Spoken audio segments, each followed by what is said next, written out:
Hello guys, আসসালামু আলাইকুম। অনেকদিন পর একটা আচারের রেসিপি নিয়ে আপনাদের মাঝে হাজির হলাম।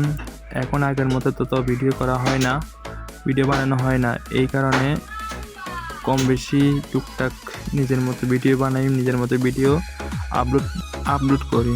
তো আজকে একটা আচারের রেসিপি নিয়ে হাজির হলাম। আচারের রেসিপিটা হলো বাজার থেকে শুকনো বড়ি কিনে এনে শুকার দিয়ে আচারগুলো ভালোভাবে ধুয়ে তো রেডি করতেছি আচার বানানোর জন্য। তো আপনারা দেখতে থাকুন আমি কীভাবে আচারটা বানাই বা আচার রেসিপিটা সম্পূর্ণভাবে রেডি করি। আপনারা দেখতে থাকুন। অনেকেই তো অনেকজনে অনেক কিছু শখের বসে বানায়, আমি নয়তো আচার রেসিপিটা বানাচ্ছি। তো কেউ খারাপভাবে নেবেন না, খারাপ মন্তব্য করবেন না, সবাই উৎসাহ করবেন আমি যেন ভালো ভালো ভিডিও তৈরি করতে পারি, আপনাদেরকে ভালো ভালো ভিডিও উপহার দিতে পারি। আপনারা আমার সাথে থাকবেন, আপনাদের কাছে এটা দোয়া কামনা করি। আমি ইতিমধ্যে আচারের জন্য যতটুকু প্রয়োজন হয় ততগুলো আমি রেডি করে নিচ্ছি। এখন আস্তে আস্তে বড়িগুলো দিয়ে আচারের মশলার সাথে মিশাচ্ছি। আপনারা দেখতে থাকুন, আমার পাশে থাকুন, ভিডিও সম্পূর্ণ দেখলে বুঝতে পারবেন এবং আপনারা নিজেরা ঘরের মধ্যে আচার বানিয়ে নিজে খেতে পারবেন।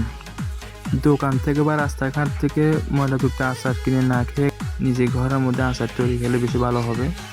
সামনে গরমকাল আসতেছে, গরমের মধ্যে বড়ই আচার বা জলপাই আচার যেটাই খান না কেন আসলে অনেক ভালো লাগে গরমের মধ্যে আচার খেলে। তো আপনারা আমার সাথে থাকুন, দেখতে থাকুন আমি আচারটা সম্পূর্ণভাবে রেডি করি।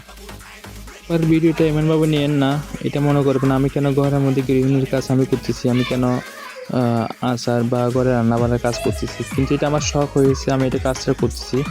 আবার এখন বড়ির মধ্যে একটা মশলা মিশাচ্ছি, কিন্তু আসলে মশলাটা মিশাচ্ছি তো এই কারণে যেন গ্রানটা হয়, একটা টক আছে, টকটা যেন চলে যায়। কিন্তু আমি প্রথম থেকে আচারের মধ্যে কী কী দেওয়া লাগে না দেওয়া লাগে সব কিছু আমি দিয়েছি, মশলা, পাঁচফোড়ন, তেল। এখানে আবার আমি সরিষার তেলের সাথে আবার রসুন দিচ্ছি, যেন এক ধরনের গরম হয়, ঝালটা যেন মুখোমুখি হয়, মিষ্টি যেন মুখোমুখি হয়, যেন আচারটা সুস্বাদু বা মুখরুচি হয়। এই কারণে আমি এক্সট্রা কিছু মিশাচ্ছি। যেমন দেখুন এখন আচারের পারফেক্ট কালারটা চলে আসছে। তো যদি সম্ভব হয় আসলে কোনো বন্ধুবান্ধব যদি আসে, বাসায় আসে, না খাওয়াবো তো তা না, সবাইকে খাওয়ানোর জন্য চেষ্টা করতেছি। সবাই দেখেন, ভালো থাকেন, আল্লাহ হাফেজ।